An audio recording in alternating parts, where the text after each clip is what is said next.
So CSS was my dream ever since I was 15 years of age, and it was more like my mother's dream. So when she was young, she couldn't really appear in any attempts because she had us. But for me, it was always important to have a plan B because it's really all in your luck. ज़रूरी नहीं है कि हर कोई 12-12 घंटे पढ़े. If जी, people are free, they can, even study for 8 hours and that's enough. It just needs to बिल्कुल। be very आपको फोकस करना होता है.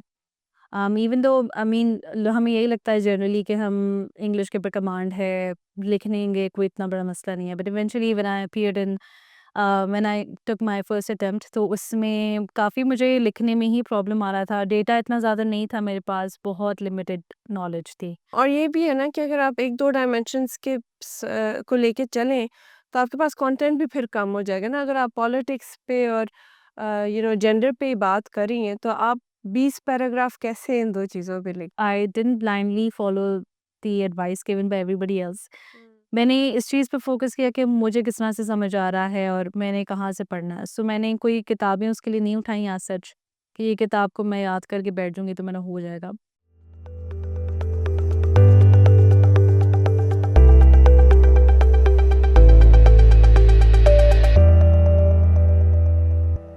अस्सलाम वालेकुम व्यूअर्स, मैं हूँ आपकी होस्ट ज़रीन नैयर और आज हमारे साथ हैं नोआ स्टार मानूर हयात, जिनकी सीएसएस 2024 में पाकिस्तान कस्टम्स के ग्रुप में एलोकेशन हुई है।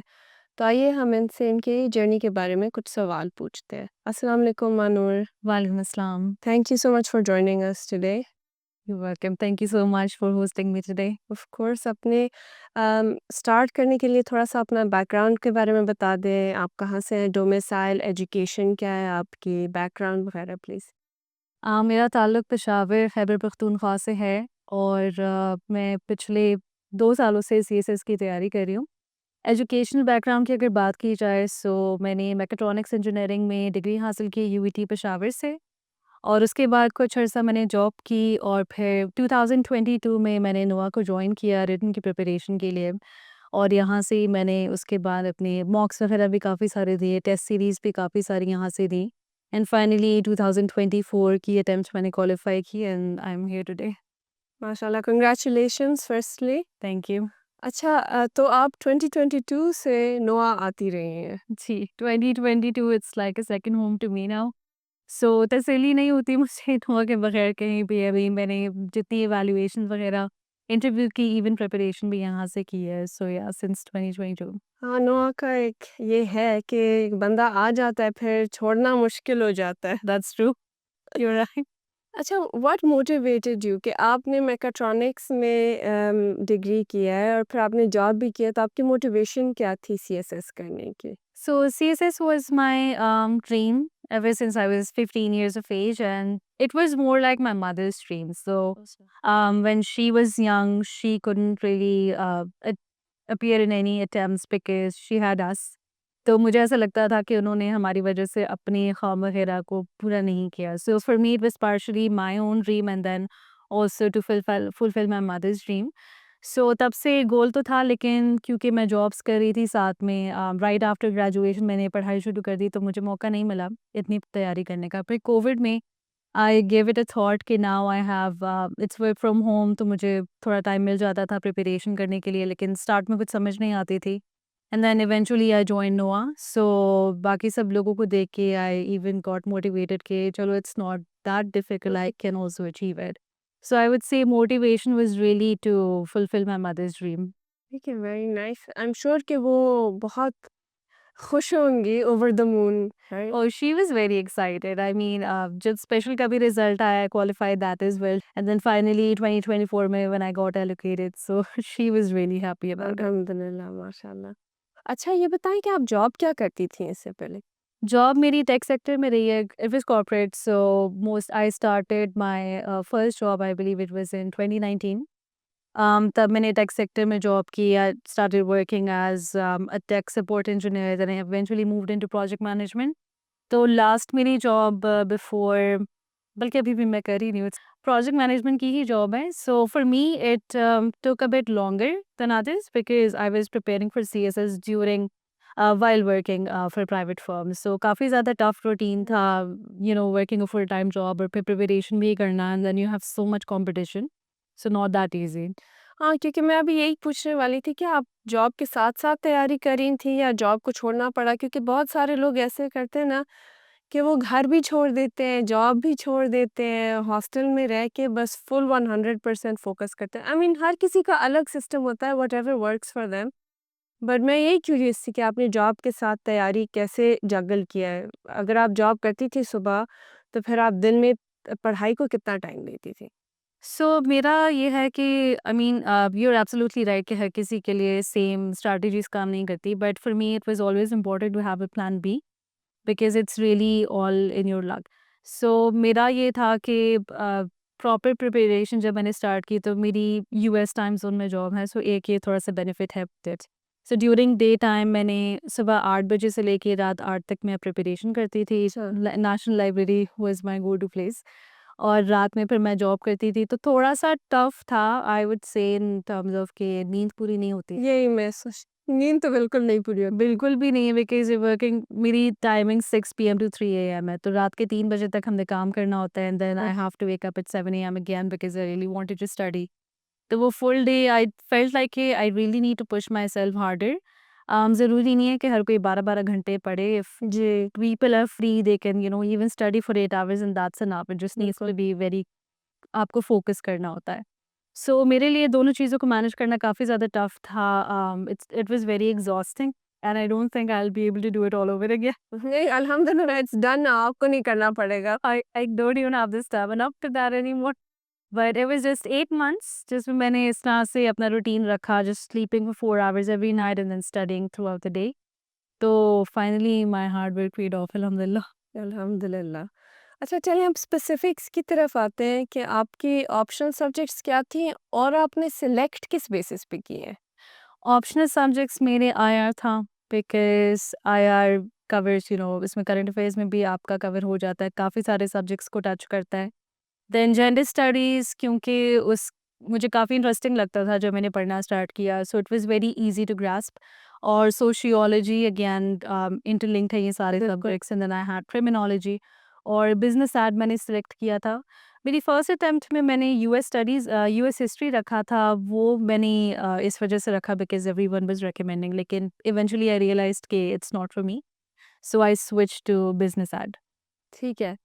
तो आपने मेंशन किया अभी कि आपका फर्स्ट अटेम्प्ट था, सो दिस वाज़ बेसिकली आपका सेकंड अटेम्प्ट था। यस। तो इसमें इफ यू डोंट माइंड कि आपके फर्स्ट अटेम्प्ट में अगर आप बता सकती हैं कि कहाँ पे कौन से सब्जेक्ट्स पास नहीं हुए, और आपने फिर क्या एडजस्टमेंट्स किए, क्या इम्प्रूवमेंट्स किए? सो फर्स्ट अटेम्प्ट तो मैंने काफ़ी कम तैयारी के साथ दी थी। आई थिंक मैंने 4 मंथ्स यहाँ पे बस प्रिपरेशन की थी, and then I just appeared in the exam, so ऐसे ऑब्वियसली पास नहीं हुआ। एंड यूएस हिस्ट्री, अच्छा। तो यूएस हिस्ट्री इवन मैं जब प्रिपेयर करी थी तो मुझे यही लगता था कि I don't think I will be able to do it, but I still kept it because time बहुत शॉर्ट था, एंड इवेंचुअली पेपर आया, मुझे नहीं इतना कुछ इसमें आता था, and I failed by I think 2 marks. अच्छा। सो सेकंड अटेम्प्ट में मैंने स्विच किया टू बिज़नेस एंड बिकॉज़ हमने इसको पढ़ा हुआ भी था डिग्री में, थोड़ा it was related to my field. तो स्पेशल में भी पास हुआ, एंड देन 24 में भी स्कोर इसमें अच्छा आया तो पास कर लिया। और यूएस हिस्ट्री में ऐसा क्या था कि आपको लगा नहीं सूटेबल था? क्या सिलेबस लंबा था या हिस्ट्री आपको पसंद नहीं आया? सो सिलेबस तो बिल्कुल इट वाज़ मिनिमल, कोई इतना लंबा नहीं है, सिर्फ़ अपने इंटरेस्ट की बात है। मुझे शायद हिस्ट्री में कोई ख़ास इंटरेस्ट नहीं है, तो सेम मेरा। मुझे वो बहुत बोरिंग लगती है, मुझसे डेज़ से आप नहीं हो, तो I just realize no it's not my cup of tea, मुझे ये छोड़ना पड़ेगा। हाँ, हिस्ट्री का तो मूवी देखना ज़्यादा आसान होता है, लेकिन बुक पढ़ना और तैयारी करना एज़ अ सब्जेक्ट तो बिल्कुल, मुश्किल होता है। बिल्कुल। अच्छा, नोआ की तरफ से कोई गाइडेंस मिला सब्जेक्ट सिलेक्शन में? जी, सब्जेक्ट सिलेक्शन रिटन के टाइम पे मोस्टली गाइड करते हैं, तो आईआर सर हसन अली गोंदिल ही गाइडेड मी अबाउट इट। उन्होंने ही समझाया कि इसको रखना क्यों, व्हाई इज़ इट रेलेवेंट, आपके सारे सब्जेक्ट्स इसमें कवर हो जाते हैं। एंड देन क्रिमिनोलॉजी जब मैंने यहाँ पे प्रिपेयर किया था तो मुझे काफ़ी इंटरेस्टिंग लगा था। जी। जेंडर की मैंने यहाँ की बुक ली थी, so I felt like okay this is doable and I am interested in that as well. तो टीचर्स की गाइडेंस काफ़ी ज़्यादा यहाँ पे they are available, they really guide you, उस तरह नहीं करते कि बस just randomly throwing in suggestion without listening to you, so they listen to you, फिर आपको असेस करके उसकी बेसिस पे वो आपको सजेस्ट करेंगे कि आप ये कर सकते हो या नहीं कर सकते। जी, ठीक है। अच्छा, आपके जो है ऑप्शन सब्जेक्ट्स में हाईएस्ट स्कोर कौन-से सब्जेक्ट में है? Highest score I think exactly तो मुझे अब सारे याद नहीं है, बट आईआर में I scored better, it's around 118 as good. Compare to my last attempt. तो उसमें ये था कि टेस्ट सीरीज में मुझे काफ़ी ज़्यादा हेल्प आउट हुई थी in understanding IR, and Ansar Hasan also guided us all a lot कि पेपर में theory implementation is very important, क्योंकि काफ़ी सारे लोग जब they are attempting IR paper, तो हमारा भी आया था, it look really like a current affairs paper कि आपके सारे उस तरह के टॉपिक्स होते हैं। फिर अगर आप इसको बेसिकली अटेम्प्ट करोगे तो काफ़ी एवरेज स्कोर आएगा, थ्योरी की इम्प्लीमेंटेशन नहीं है। तो उस सेंस में मुझे काफ़ी हेल्प हुई, एंड देन ऑनलाइन मैंने काफ़ी ज़्यादा उसको स्टडी किया था। यूट्यूब के बहुत सारे चैनल्स मैं फॉलो करती थी, ऑनलाइन जर्नल्स काफ़ी फॉलो किए, रिसर्च पेपर्स पढ़े, तो I think all of that help me in scoring better in IR this time. Okay, very nice. और फिर लोएस्ट अगर आप माइंड नहीं करती, लोएस्ट कौन-से सब्जेक्ट में आया था आपका? I wouldn't really say lowest, but average UK criminology like I said interesting तो है और मुझे इसकी समझ भी आ रही थी, लेकिन दोनों टाइम स्पेशल में भी मेरा स्कोर एवरेज ही था। It was somewhat around 45 special में, और आई थिंक अभी मेरा इट्स इन 50s। ठीक है। सो दोनों तरफ मुझे लगा कि if it's giving me N average score, so if अगर मेरा ना क्वालिफाई होता तो शायद मैंने थर्ड अटेम्प्ट में इसको स्विच करके कोई हाई स्कोरिंग सब्जेक्ट रखना था। बिकॉज़ ऑप्शनल्स में मेरे ख़्याल से आपको ऐसे सब्जेक्ट्स रखने चाहिए जिनका स्कोर जो आपको हाई स्कोर देंगे। कंपल्सरी में तो कि you might not score very high in some of the subjects, like right, it's very risky. Optionals में just always go for the subjects जो आपको समझ भी आ रहे हैं, फिर उनका स्कोर भी अच्छा आ रहा है। Some subject has given you an average score, just like for me criminology था। दोनों टाइम मैंने देख लिया एवरेज ही था, तो थर्ड अटेम्प्ट में I would have never selected criminology as my optional subject. So I think that would be one of my advice to all of the aspirants. Okay, and I am sure they really appreciate it, क्योंकि मुझे अब याद नहीं आ रहा कि पिछली दफ़ा किसी ने मुझे कहा है कि उनका क्रिमिनोलॉजी में कोई हाई स्कोर आया है, Yeah. ऑनेस्टली। तो होपफुली दैट चेंजेस, और ख़ैर हर किसी का अपना नसीब होता है। अच्छा, अब कंपल्सरी की तरफ आते हैं। कंपल्सरी में सबको पता है कि सबसे बड़ा जो है ना सबसे मुश्किल और सबसे टफ पेपर वो है एसे का। तो आपने एसे की तैयारी कैसे की, और अटेम्प्ट करने का आपका कोई स्पेसिफिक स्ट्रक्चर था, आउटलाइन थी, एनी स्पेसिफिक गाइडेंस जो आप हमारे व्यूअर्स को देना चाहेंगी कि उनका पास होने की लाइक्लीहुड जो है इंक्रीज हो जाए? सो इंग्लिश ऐसे क्योंकि पहली अटेम्प्ट में फेल हो गया था, तो सेकंड अटेम्प्ट में मैंने जो ज़्यादा फोकस किया वो सेंटेंस स्ट्रक्चर के ऊपर था, बेसिक से स्टार्ट किया। इवन दो आई मीन हमें यही लगता है जनरली कि हम इंग्लिश के ऊपर कमांड है, लिख लेंगे, कोई इतना बड़ा मसला नहीं है, but eventually when I appeared in when I took my first attempt, तो उसमें काफ़ी मुझे लिखने में ही प्रॉब्लम आ रहा था। डेटा इतना ज़्यादा नहीं था मेरे पास, बहुत लिमिटेड नॉलेज थी। सो सेकंड अटेम्प्ट में आई थिंक आई गेव ऐसे 2 मंथ्स ऑलमोस्ट फॉर प्रिपरेशन, बाकी किसी सब्जेक्ट को मैंने तैयार नहीं किया। फोकस मेरा था आउटलाइंस बनाने के ऊपर, डेटा गैदरिंग के ऊपर, डायमेंशन वाइज मैंने डेटा गैदर किया। मैंने ग्लोबलाइजेशन के ऊपर डेटा गैदर किया, आर्टिफिशियल इंटेलिजेंस, जेंडर हो गया, और उसके मैंने सॉफ्ट फॉर्म में ही मोस्टली किया था। तो मैंने सेपरेट डॉक्यूमेंट्स बना के उसके रखे हुए थे कि ये जेंडर का मेरा ये डेटा हो गया, globalization is that, and then I used all of that in my outlines. Outlines मैंने बहुत ज़्यादा प्रिपेयर की थी, इंट्रोस को काफ़ी ज़्यादा मैंने प्रिपेयर किया था, एंड कंक्लूजन्स। फिर उसके अलावा जो टुवर्ड्स दी एंड जब लास्ट 3 मंथ्स रह गए थे एग्ज़ाम्स में, तो मुझे राइटिंग प्रैक्टिस में बहुत ज़्यादा इशू आ रहा था क्योंकि मेरी स्पीड बहुत आहिस्ता है, तो मेरे अक्सर टेस्ट सीरीज़ में भी क्वेश्चंस कंप्लीट नहीं होते थे। तो फिर मैंने टाइमर लगा के हर पैराग्राफ के लिए मैं 5 मिनट्स रखती थी। अच्छा। टाइमर लगा के जी मैंने उसके अंदर कंप्लीट करना होता था। हाथ भी दुख जाता था लिखते-लिखते क्योंकि मेरी स्पीड बहुत आहिस्ता। तो वो चीज़ मैंने प्रैक्टिस की, and that helped me a lot in my attempt, क्योंकि फिर मैंने ऑन द डे ऐसे का पेपर जब था, तो आउटलाइन तो मेरी प्रिपेयर हो गई थी, but I was very satisfied कि अब मुझे 5 मिनट्स का अपना चंक रखना है हर पैराग्राफ के अंदर। तो विदिन 5 मिनट्स मेरा जितने भी मैंने आउटलाइन के अंदर आर्ग्यूमेंट्स लिखे हुए थे वो भी कंप्लीट हो गया। I had enough time for conclusion and I had enough time to just give it a glance as well कि ये हो गया। So I think the timer thing is what I would recommend to everyone कि written practice उसकी ज़्यादा से ज़्यादा की जाए। अच्छा, आपने टॉपिक कौन-सा अटेम्प्ट किया था? मैंने pathways to Pakistan's I think prosperity, अब मुझे एग्ज़ैक्टली याद नहीं, but that was the topic. ठीक है। और आपने उसमें एंगल क्या दिया था पेपर अटेम्प्टिंग में? सो उसमें ये था कि मैंने आर्ग्यूमेंट्स ज़्यादा अपने पाथवेज़ के ऊपर रखे थे because that was the core idea कि पाथवेज़ क्या होने चाहिए, and then I added arguments from all dimensions. Gender के ऊपर भी मैंने किया था, पॉलिटिकल एंगल से भी एनालाइज किया, then there was social arguments as well, strategic भी थे, and this is something that sir Ali Jahab recommended test series में। उन्होंने ही हमें ये बताया था कि सिर्फ एक दो डायमेंशंस को लेके नहीं बैठ जाना होता, you just need to focus on all dimensions. तो वो सारी मैंने की। आई फील्ड है कि इसमें क्लाइमेट को भी ऐड मुझे करना चाहिए था, I didn't add climate, so that is something I missed. लेकिन ये मेरे आर्ग्यूमेंट्स थे, और एक मैंने केस स्टडी ऐड की थी।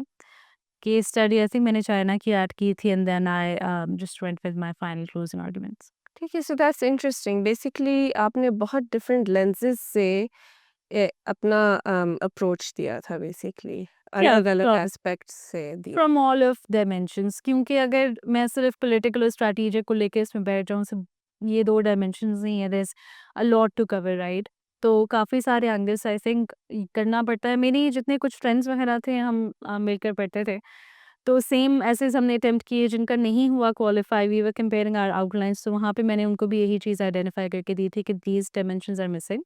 सो this work for me, that's why I recommend to everyone कि आप कोशिश करें कि हर डायमेंशन से आप टॉपिक को एनालाइज करें, जिन then stick to the core idea कि वो आपसे पूछ क्या रहे हैं। आप अगर इधर-उधर की बातें उसमें लेके बैठ जाएँगे, so it's not relevant, so try to make it more relevant. हाँ, और ये भी है ना कि अगर आप 1-2 डायमेंशंस को लेके चलें, तो आपके पास कंटेंट भी फिर कम हो जाएगा ना। अगर आप पॉलिटिक्स पे और जेंडर पे ही बात कर रही हैं, तो आप 20 पैराग्राफ कैसे इन 2 चीज़ों पे लिखें? एग्ज़ैक्टली, एंड देन डेटा भी इसमें नहीं होता, एंड हाँ। मेरा फ़ोकस जो था, तो इट वाज़ मोस्टली कि हाँ, आर्गुमेंट के साथ मैं कोई ना कोई फैक्ट दूँ, या बुक की एग्ज़ाम्पल दे दी अगर जहाँ पे फैक्ट नहीं है, कोई रिसर्च पेपर की एग्ज़ाम्पल दे दी। सो कोटेशंस काफ़ी कम थी लेकिन बहुत मैंने कम रखी थी। मोस्टली मेरा फ़ोकस था कि मैं फैक्ट्स ज़्यादा डालूँ, तो that helped me a lot, and you are absolutely right, अगर आप 2 डायमेंशंस को पकड़ लेंगे तो आर्ग्यूमेंट्स भी नहीं पूरे होते। कोर्स। अच्छा, एनी अदर सब्जेक्ट जिस पे आप बात करना चाहेंगे? एनी सब्जेक्ट जो आपके लिए या तो बहुत आसान था या आपने बहुत स्ट्रगल किया, जी कि व्यूअर्स को आइडिया हो जाए कि कैसे अटेम्प्ट करें, कैसे अप्रोच करें उस सब्जेक्ट को? आई वुड से कि इस्लामियात। अच्छा, हाँ। जी, बिल्कुल। Even though I scored like I think 54 मैंने फर्स्ट अटेम्प्ट में कर लिया था स्कोर इस वाली में भी, इट्स समव्हाट इन 50s, 54, 55। सो मुझे लेकिन वो प्रिपरेशन के टाइम पे मुश्किल लगता था, क्योंकि मुझसे आयात वगैरह रिटेन नहीं हो रही थी, और थोड़ा-सा प्रेशर हर किसी ने डाला हुआ था कि you have to write Arabic. तो वो अरेबिक में लिखते हुए आप थोड़े से स्ट्रगल करते हो कि मुझसे कहीं गलती ना हो जाए, मैं कुछ मिस्टेक ना कर दूँ। सो आई वुड से कि Islamiyat was something I struggled with, but I didn't blindly follow the advice given by everybody else. मैंने इस चीज़ पे फ़ोकस किया कि मुझे किस तरह से समझ आ रहा है और मैंने कहाँ से पढ़ना है। सो मैंने कोई किताबें उसके लिए नहीं उठाई एज़ सच कि ये किताब को मैं याद करके बैठ जाऊँगी तो मेरा हो जाएगा।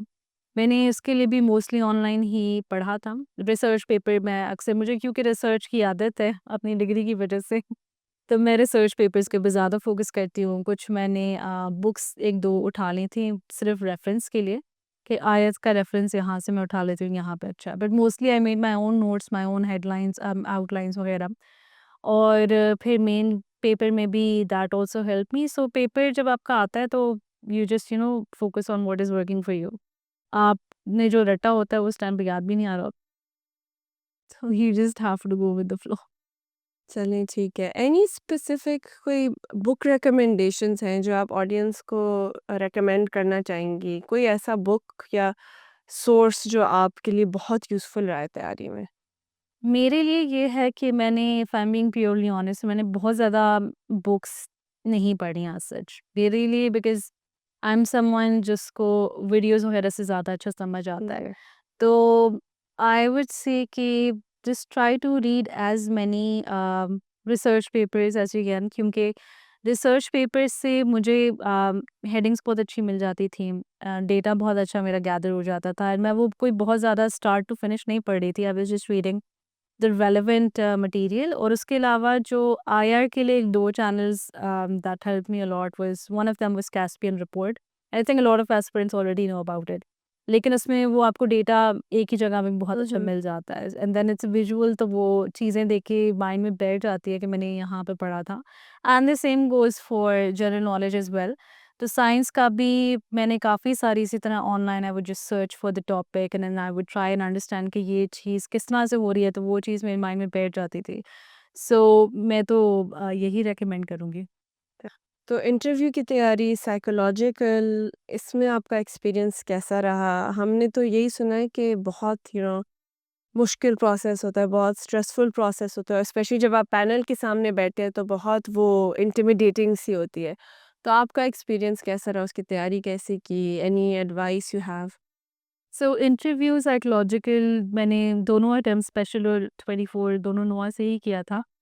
सो फर्स्ट में स्पेशल में तो we were all very nervous क्योंकि ऑब्वियसली नहीं पता होता किस तरह से चीज़ आनी है, कैसे पैनल के सामने बैठना है। बट यहाँ पे क्योंकि मॉक्स दिए हुए थे तो काफ़ी ज़्यादा मेन इंटरव्यू में फिर इतना प्रॉब्लम नहीं हुआ, वी वर प्रिपेयर्ड। साइकोलॉजिकल के लिए भी प्रैक्टिस इधर से ही की थी तो things went smoothly. But there is pressure क्योंकि इवेंचुअली जब आप पैनल के सामने बैठे होते हो you know that this is my big day and anything can happen. So it is very careful कि मैं कोई ऐसी बात ना कह दूँ दैट्स डम और that doesn't make sense and the panel is like ये कौन बैठा है मेरे आगे।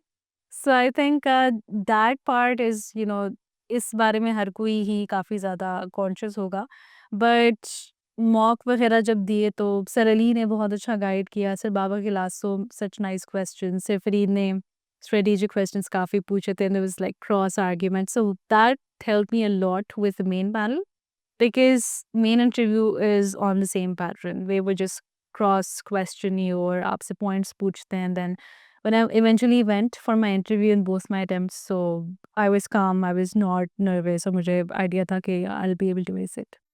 Very nice. और any any sort of like weird question, कोई आपसे उन्होंने इस तरह की कोई अजीब सवाल या आपको थोड़ा-सा इंटिमिडेट करने की कोशिश किसी ने की? क्योंकि मैंने यही सुना है अक्सर कि कभी-कभार आपसे ट्रिक क्वेश्चन पूछ लेते हैं। तो आपका ऐसा एक्सपीरियंस था? मेरा तो ऐसा आई वोंट से कि मेरा ऐसा एक्सपीरियंस था दोनों अटेम्प्ट्स में। स्पेशल का जो इंटरव्यू था तो questions were more about economy पे बहुत सवाल उन्होंने किए। और उसके अलावा आई थिंक फॉरेन रिलेशंस के ऊपर कुछ सवाल थे, यूएस पाकिस्तान रिलेशंस पे, how do you see Trump as the leader, इस तरह के सवाल। एंड देन जो मेरा 24 का इंटरव्यू था तो एक चीज़ जो मुझे उसमें थोड़ी-सी I think I was expecting it, तो उन्होंने मुझसे सवाल मोस्टली जो किए थे those were about corporate and the comparison of corporate sector versus government sector, तो I was not expecting that. So that is the only thing that was, surprising for me. Baki, nobody really tried to intimidate me. All of them were very nice. Chairman Sahab especially, he makes sure कि आप throughout the interview आप calm हैं, आप nervous नहीं हैं, and वो आपको intimidate नहीं करते, and then they are encouraging you to answer. Same goes with Ma'am Bushra as well, who is another one of our panelists. So yeah. ठीक है। एंड अब क्लोजिंग में कोई स्पेसिफिक एडवाइस, कोई वर्ड्स ऑफ मोटिवेशन जो आप students को देना चाहेंगे? एडवाइस मेरी यही होगी कि ट्राई टू स्टडी रेलेवेंट और दूसरों के एडवाइसेस के ऊपर आई वुड से don't just blindly follow what everybody else is saying. Do what works best for you. ज़रूरी नहीं है कि जो स्ट्रैटेजीज या जो स्टडी टाइमिंग्स मेरे लिए काम किए या किसी और क्वालिफायर के लिए काम किए वो आपके लिए भी करें। सो आई वुड से कि जस्ट नो योर सेल्फ। आप देखें कि आपके लिए क्या सही है वो आप करें and then always have a plan B because it's all in your luck. You never know what's going to happen. And then a lot of people वो काफ़ी ज़्यादा disheart हो जाते हैं I know it's very sad and people do get demotivated, but if you have a plan B, so I'm sure that's going to work out for you as well. And lastly, किसी के piles of books को और किसी के registers को देख के परेशान ना हो कि ये बंदा तो इतनी ज़्यादा notes making कर रहा है, मेरे पास तो कुछ भी नहीं है. That doesn't really matter. What matters is कि how much can you retain and how relevant are you. So that would be my advice. Thank you so much, Manur. And once again, congratulations. And thank you, viewers, for joining us today. And stay tuned for more content. Thank you very much. Allah Hafiz.